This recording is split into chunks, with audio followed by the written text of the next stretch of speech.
Mayong hapon kanatong tanan. Ako kamong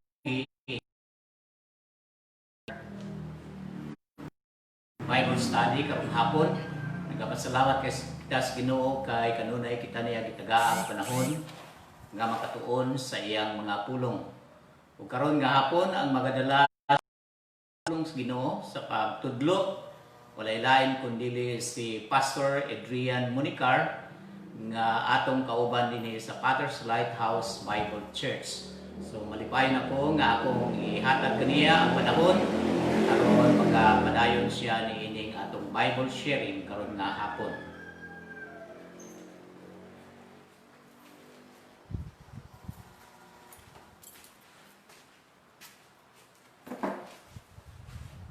Daghang salamat Sir Larry Enoch sa pag-introduce. Salamat usab sa panahon nga gihatag sa Ginoo karong hapon nga kita makapamalandong sa pulong sa Ginoo. Sa di pa ta mag-start atong pamilawon ang mensahe sa usa ka awit.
Salamat sa mensahe sa pulong sa awit karong kahaponon nga naghiskot ang Ginoo.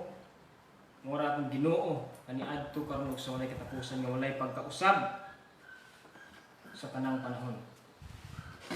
Atong text karong hapon ako makita sa Salmo 139 verse 1 to 18. Mag-pray na ta sa kita magbasa sa Word of God. Lord, nagapasalamat kami karong hapon sa panahon nga gihatag kanamo. Ang kapamalandong Lord sa inyong mga pulong. Pray Lord, nga kini nga pulong karong hapon makahatag sa matag usa nga naa silang panimalay nga mamati o encouragement nga ikaw lamang ang Dios ang ngayon namong saligan sa tanang panahon. Kay ikaw ang Dios nga walay pagkausab sa imong mga saan. Nagtuo Lord nga kini nga pulong makahatag ka namong kalipay sa pagpadayon sa pagsalig ug pagtuo diha kanimo nga taniwala nimo nagian karon nga mga problema pagsulay Ginoo na ikaw uban ka namo tungod kay imong presensya kanunay nagauban ni adto mga tawo nga nakaila ug nangalagad diha kanimo. Karong hapon Lord, bless kini nga pulong so sa mong tags-tags kasing-kasing. Ang buhat ug pagpasalamat ya lamang sa pangalan ni Jesus. Amen. Taas-taas yun nga mga verse, mga kaigsuunan, ba't atong basahon para ato yung madunggan ang pulong sa Ginoo natin sa kalahatan. Psalms 139 verse 1 to 18, ingon ni Salmista David, O Ginoo, gisusi mo ako ug nakaila kagayud kanako. Nasayod ka sa tanan kong gibuhat. Nasayod ka sa akong giunahuna, bisag halayo ka. Gisusi mo ako, nagtrabaho man o nagpahulay. Nahibalo ka sa tanan kong gibuhat. Bisan sa dili pa ako musulti o Ginoo, nasayod ka ng daan sa akong isulti. Anaa kalibot ka nako, bisan diing lapit. Ipanalipdan mo ako sa imong gahom. Kahibulungan ang imong kahibalo. Mahitungod ka nako, dili ko kini matugkad. Asa ba ako paingon aron mahilayo ako sa imong espiritu? Asa ba ako mutago aron mahilayo ako sa imong presensya? Kung musaka ako sa langit, ato ka didto. Kung muhigda ako dito sa kalibutan sa mga patay, atuwa usab ka didto. Kung mulupad ako ngadto sa silangan, o mupuyo sa kalayong dapit, sa kasabtan, atuwa ka didto. Aron pagtultol ka nako, atoa ka dito aron pagtabang kanako. Mahimo nga hangyoon ko ang kangit-ngit sa pagtabang kanako ug ang kahayag nga libot kanako nga mahimo untang kangit-ngit. Apan bisan ang kangit-ngit dili ngit-ngit alang kanimo ug ang gabii sama sa kahayag sa adlaw. Ang kangit-ngit ug ang kahayag managsama ra alang kanimo. Ikaw ang nagbuhat sa tibuok kong ikaw ang nag-umol kanako sa bakan sa akong inahan. Gidayeg ko ikaw kay angay kamang kahadlukan. Katingalahan ang kahibulungan, ang tanan mong gibuhat, ug nasayod gayud ako niini. Nakita mo ako sa akong mga bukog, ug sa paghulma niini. Giayo pagsumpay-sumpay diha sa bakan sa akong inahan. Sa dihang nagtubo ako dito sa tago, nakita mo na ako bisan sa wala pa ako mahimugso.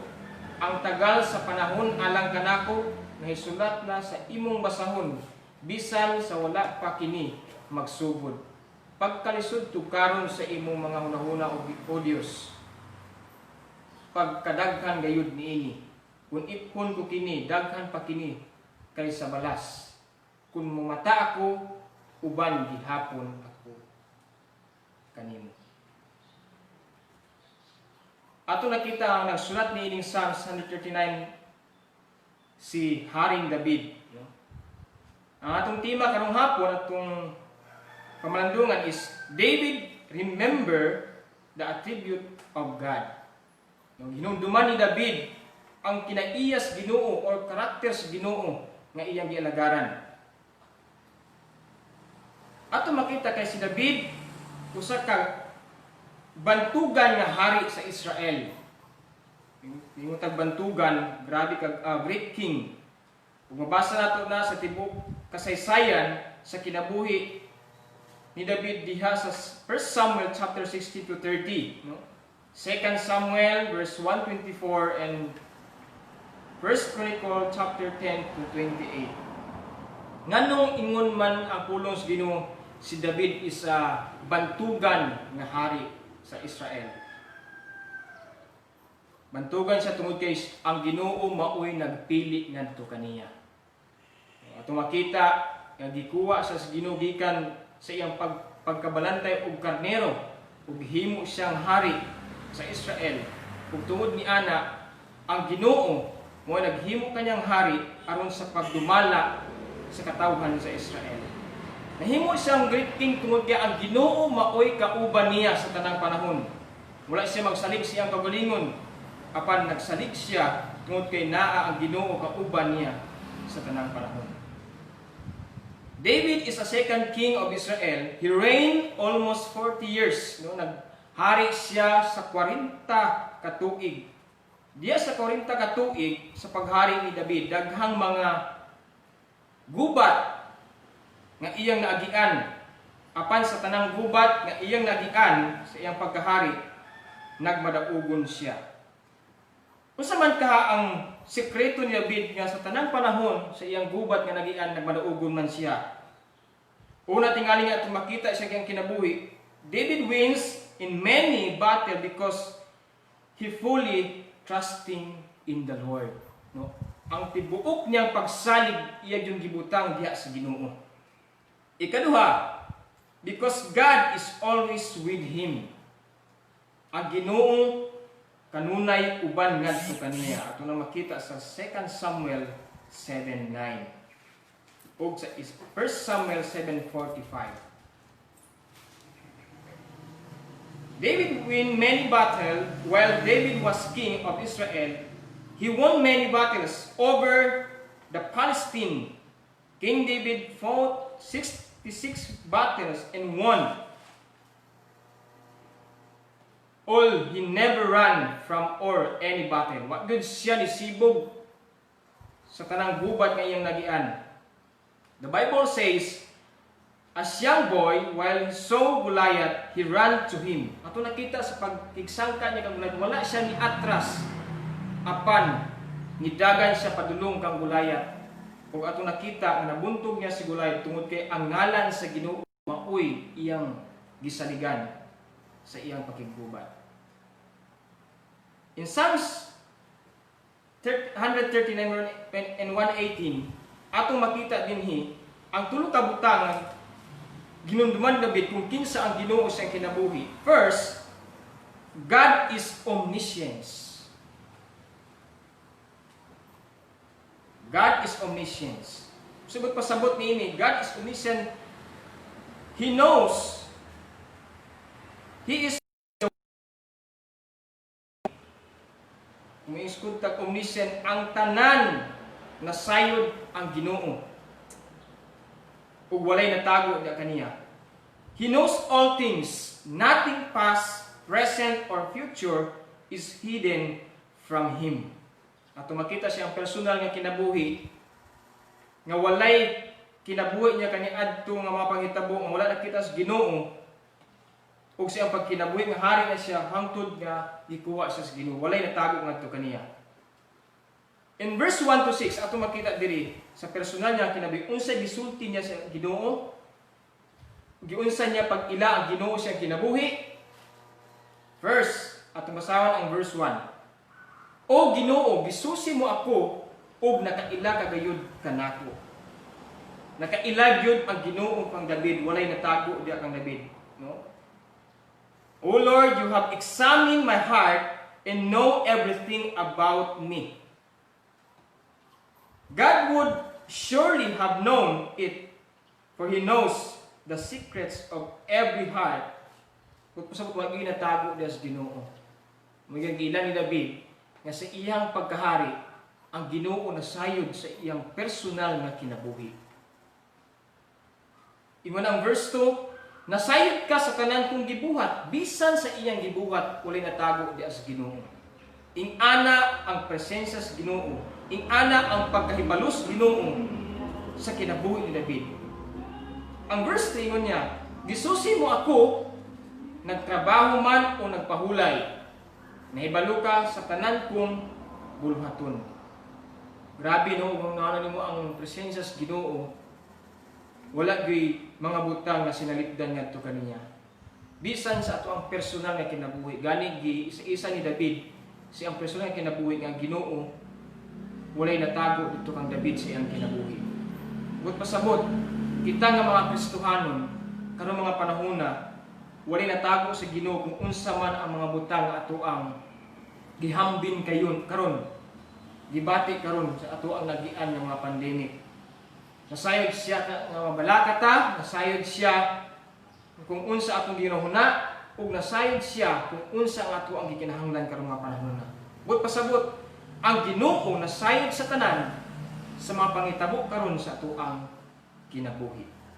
Ang verse 4 ingon niya, bisan sa dili pa ako musulti o Ginoo, nasayod kanang daan sa akong isulti. Nung bisan wala pa ta musulti sa Ginoo sa ato ang mga need pagkinahanglan, ang Ginoo nasayod ng daan tungod kay siya nakabalo ng daan sa ato ang ginahuna ug sa atong isulti. Verse 5, ana kalibot kanako sa bisan diing dapit, di panalipdan mo ako sa imong mga gahom. Praise God. Mo na ang explain ni David nga ang Ginoo nasayod ug walay natago ngadto kaniya. Nga bisan gani naa siya sa mga problema, naa siya sa panggumbatan, naa siya sa kagubot sa kinabuhi, apan ang Ginoo kanunay nagatiman kaniya ug nalipod kaniya pinaagi sa iyang gahom. Kung nasulti ni David ni siyang kagalingon kanato sa karon ng mga Kristohanon nga anak sa Ginoo, mausab na ang ato ang bation tungod kay kita nakabalo kung kinsa ang Ginoo nga ato ang gialagaran. Kung kinsa man ang gialagaran David nga Ginoo ni Abraham, Jacob kaniadto, mao gyapon Ginoo nga atong gialagaran karon nga walay pagkausab ug nakabalo sa tanan natong mga pagkinahanglan. Ang Dios nasayod sa tanan. Nagpasabot kini nga hingpit gayud ang kaalam sa Dios sa tanang butang. Nasayod ang Dios dili lang sa atong binuhatan kundi sa atong mga kuna-kuna. Tabi ang pagkagamhanan sa Ginoo. Ang verse 6 niya, kahibulungan ang imong kahibalo, may tungod kanako. Dili ko kini matugkad. Pasabot di gyud ato matugkad ang kahibalo sa Ginoo. Ang ato lang nasayod kita nga ang Ginoo nakabalo sa ato ang pagkinabuhi matag adlaw ug sa ato ang pagkinahanglan sa matag adlaw. Sama sa kinabuhing David sa iyang personal nga pag-ila sa Ginoo nga walay natago ngadto kaniya bisan sa iyang pinasuhan sa iyang kasing-kasing. Ikaduha nga atong isgutan nga personal ni pag-ila ni David sa Ginoo nga iyang gilagaran. God is omnipresent. Omnipresent means God is always present. Of course, men are limited to time, place, and space, but God is present everywhere at the same time. Ang tao, limitado lang ato ang time. No? Kung asa tadapita, dito na po ato ang panahon. Pero ang Ginoo, gialagaran David, ug atong gialagaran, naa siya sa tanang panahon sa usama nga oras. Ikana ang presensya sa Ginoo. Ang Dios kanunay anaa sa tanang panahon. Sa tanang dapit, gipadayag sa tagsulat sa Salmo nga bisan asa kita moadto ato agayod ang presensya sa Ginoo uban kanato sa ato ang pagkinabuhi. Mao na makaingon ta ngano si David is nagmadaugon sa tanang panahon sa iyang mga nagian yung mga buban. Tuti i-acknowledge niya na ang presensya sa Ginoo kauban niya sa tanang panahon. I-acknowledge niya na kung unsa man ang iyang kahuyangon, iyang mga kabalaka, nakabalo ang Ginoo ni ana. Ug sa ato usab karon mga Kristohanon, sa atong nagian karon daghan tag mga kabalaka, daghan tag mga naagian nga mga butang nga usay makaingon ta nga dili na ta makasugakod apan ang Ginoo inumduman nato nga nakabalo siya sa tanan ug nasayod siya sa tanan tungod ang iyang presensya kauban nato sa tanang panahon. Ingon ang Jeremiah chapter 23 verse 23 to 24, ako ang Dios nga anaa sa tanang dapit ug dili lamang sa usa ka dapit. Walay makatago gikan kanako. Wala pa kamo masayod nga ako anaa sa tanang dapit sa langit ug sa yuta. Grabe makaingon gyud ka. Ang Ginoo sa tanang panahon uban kanato tungod kay siya ang Dios nga maoy nag-atiman kanato sa tanang panahon. Pasalamat ta tungod kay ang tanang Kristohanon atiman sa Ginoo taliwala ni ining pandemic nga ato ang giagian karon. No? Wa gyapon ta pagutmis Ginoo. Gi-provides Ginoo ato ang mga pagkinahanglan. Ug nasayod kita nga kini nga mga pandemic ato nagian, gialaw lang sa Ginoo aron ilhon nato sa kanunay nga ang iyang presensya uban kanato sa tanang panahon.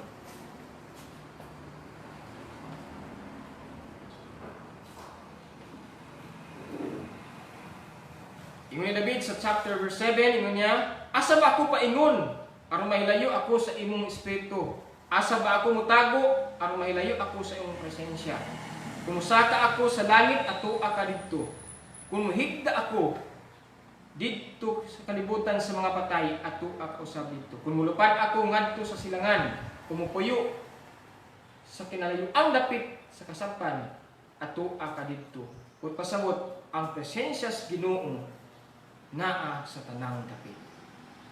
Mao na ang pag-ila ni David sa iyang Ginoo nga gilagaran. Kanato sa mga Kristohanon karong hapon, mao sa ang atong pag-ila sa Ginoo nga atong gilagaran. Ang alagaran ni David nga Ginoo kaniadto. Karon nga Ginoo nga atong gilagaran, mausab ang Ginoo nga naa sa tanang dapit. Ug kauban nato sa tanang panahon.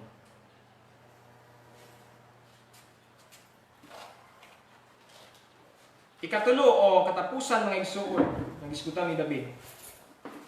Una ganina atong diskutan, David sa iyang personal kinabuhi, God is omniscience. Ang Ginoo nakabalo sa tanan sa ato ang kinabuhi. Ikaduha, God is omnipresent. Ang Ginoo kanunay uban kanato. Ang presensya sa Ginoo uban kanato sa tanang panahon. Ug ang ikatulo, last, God is omnipotent. Sagot pasabot ni mga igsoon means that God is all powerful. Gamhanan ba atong Ginoo? Is God. Amen. Gamhanan atong Ginoo. Unsa gisulti ni David sa iyang personal nga kinabuhi? May tungod sa Ginoo ingon niya dinhi sa verse 13, ikaw ang nagbuhat sa tibuok kong lawas. Ikuan gyud ni David, giusa-usa gyud niya. Ikaw ang nag-umol kanako sa bakan sa akong inahan. Giday ko ikaw kay angay kamang kahadlukan. Katingalahan o kay bulungan ang tanan mong gibuhat. Ug nasayod ka gayud, nasayod gayud ako niini.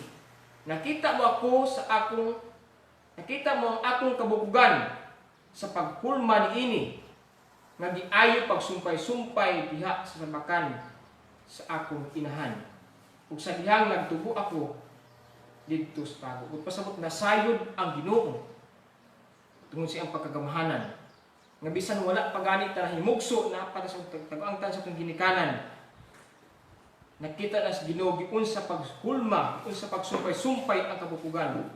Ing-ana pagkagamhanan ang Ginoo sa kinabuhi ni David. Kung gamhanan ang Ginoo nga atong gialagaran mga igsuon, mahimo ba niya ang tanan? Mahimo niya ang tanan tungod kay gamhanan man siya. Ug siya ra gyud ang Dios nga makagahom ug labaw sa tanan, walay makatupong ngadto kaniya. Ingon sa Jeremiah chapter 32 verse 17, you made the heavens and the earth by your strong hand and powerful arm. Nothing is too hard for you. Walay malisud nga mga butang nga mitabo. Mga butang nga dili mahimo sa Ginoo. Ang tanan mahimo tungod kay gamhanan ang Ginoo.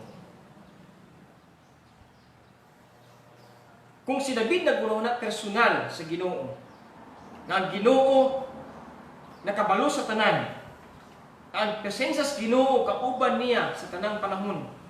Ug labas na nga ang Ginoo nga gilagaran makagagahom sa tanan. Mausab ang atong Ginoo nga gilagaran karon. Ang Dios kaniadto ni David, ni Abraham, ni Jacob, ug ni Moses, mausab ang atong gialagaran karon. Magikan kaniadto karon ug sa walay katapusan, Dios nang daan siya. Ato makita sa Psalms 90 verse 2, sa wala pa buhata ang kalibutan, ang kabukiran, ug wala pa himuwa ang kalibutan, Dios ka na, walay sinugdanan ug walay katapusan. Ingana ang ato ang Dios kang gilagaran. Ug pasabot dias Ginoo walay mga butang malisod nga ina mahimo.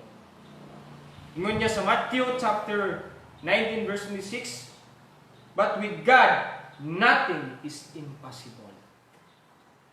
Walay imposible sa Ginoo mga igsoon.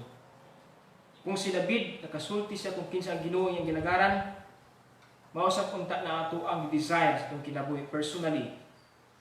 Kung kinsa ang Ginoo atong gilagaran, mao usab ang atong pag-ilang adto kaniya nga siya gamhanan ang iyang presensya kauban nato ug nakabalo siya sa tanan natong kinabuhi karon o sa tanang mga panghitabo karong mga panahon. Ang gusto lang nato nga himuon ngadto sa Ginoo nga kinahanglan ang tanan natong pagsalig atong ibutang diya sa atong buhi nga Dios. Kay nagtuo ta nga diya kaniya walay imposible. Karong hapon kung naaman kamoy mga problema, mga lampuanan, mga pagsulay sa kinabuhi, although wala man gyud mo ay pagsulay karong mga panahon na halos kita tanan, no? Na mga pagsulay. Exempted ni ini nga pandemic natin gyud nato karon. But ang encourage karon hapon sumala sa kinabuhing David nga atong naon nga ang presensya sa Ginoo kauban nato. Nga ang pagkahibalos Ginoo sa ato ug ang pagkagamhanan sa Ginoo. Ug diha sa kaniya makasalig kita tungkol kay siya man ang Dios nga maoy atong kilagaran nga walay malisod nga mga butang diha sa iya presensya. Sa karong hapon, salamat sa encouragement gikan sa pulong sa Ginoo. Salamat sa iyang pulong nga kanunay naghatag katong encouragement. Na di kita mawat-ag paglaom tungkol ang Dios katong ilagaran naauban ka nato. Na aman ka sa problema, mga pagsulay, tag-uul. Pasalamat na tungkol kay ang pulong sa Ginoo naghatag atong pagdasig diha sa pagpadayon, sa pagsalig ug pagtuo ngadto. Sa karong hapon mag-ambot ta. Amahan nga langit to, nagapasalamat kami sa inyong mga pulong. Minsan sa kinabuhi David ang giila kung kinsa ka sa iyang kinabuhi. Yang giila Ginoo nga ikaw nakabalo sa tanan ug walay natago diha kanimo. Ug ang imong presensya kanunay nagauban ngadto kanimo. Ug labaw sa tanan, giila niya nga ikaw makagagahom sa tanan. Ug walay malisod nga mga butang. Dili nimo mahimo Ginoo. Usab sa amo karong panahon na Ginoo. Nga ikaw ang among gialagaran nga Dios nga walay pagkausab. Nga maoy nag-atiman kanamo sa tanang panahon. Nag-atiman kanamo karong mga panahon nga naa kami sa problema, kagul, mga kabalaka. Salamat Lord tungod kay confident kami sa among kabalingin mga Kristiyano tungod kay naa ning presensya nga nagpupay kanamo ug naang imuhang gahom nga nag-atiman ug nagprotektar kanamo sa tanang panahon. Lord, karong hapon salamat tungod kay ikaw ang Dios nga mong gilagaran nga nakita sa among mga pagkinahanglan. Nakita sa among ang kinusuran sa among kasing-kasing. Kung nagtuo kami nga di kanimo walay imposible nga mga butang. Kaya ikaw man ang nagbugna na ining tanan. Ikaw ang source sa kanang panalangin, source sa kanang pagkinahanglan ng matag adlaw, ug source sa ang may panglawas ug usog. Aron kami Ginoo makapadayon diya sa pagdaig, pagpangalagad kanimo. Sa naa kami sa among tagsa-tagsa kapanimalay. Apa naagya po nimong presensya pinaagi sa Balang Espiritu nga kanunay nag-remind kanamo diya sa pagtuo pagsalig kanimo ug paghatag panahon na kanimo sa pag-meditate sa imong mga pulong. Karong hapon Lord, salamat Lord tungod kay ang imong pulong naghatag kanamong pagdasig. Kung ikaw makakagahon ug walay mga butang nga malisud na kanimo, ang among lamang Lord na himuon mao ang pagsalig ug pagtuo da kanimo. Nagtuo kami nga imong himuon kadtong mga butang nga dili na mo mahimo. Lord, sa mga kabanan karon nga naamay mga balatian, nagapray kami Lord, ikaw maghatag kumpleto nga kaayuhan. Katong nagkinahanglan Lord, ikaw gid magaprovide. Ikaw magatalpo sa mga pagkinahanglan. Sa among church Ginoo, nagapray kami nga ikaw Ginoo pagkinahanglan. Daghang pagpakinahanglan kini nga church Ginoo, but Lord, nagtuo kami nga diya kini mo walay mga butang nga imposible. Imong provide sa makabalan namo sa church, mga membro sa church, at pray Lord, ikaw Ginoo lipon ngadto kanila ug maghatag kanila kalipay kadasig kanunay sa pagsalig kanimo. Sa among grupo Ginoo, sa music team, nagapray kami nga ikaw Ginoo magalipon kanamo, maghatag kalipay, kamisan na kami sa among panimalay. Butunan gyapon namo Ginoo ang pagkasing-kasing sa pagdaig, pagsimba diya kanimo. Lord, nagapray kami pastor o sa iyang panimalay, ikaw mag-bless o maghatag strength, good health every day. Aron Ginoo, mapadayon niya Ginoo ang pag-share sa imong mga pulong, ang katong mga tao nga magluyahon sa kinabuhi, madasig pinagi sa imong paggamit ngadto kaniya. Sa karong hapon Lord, among ibalik ang dungog mga pagpasalamat, mga pagdaig, di lamang sa pangalan ni Jesus. Amen. Maayong hapon sa tanan.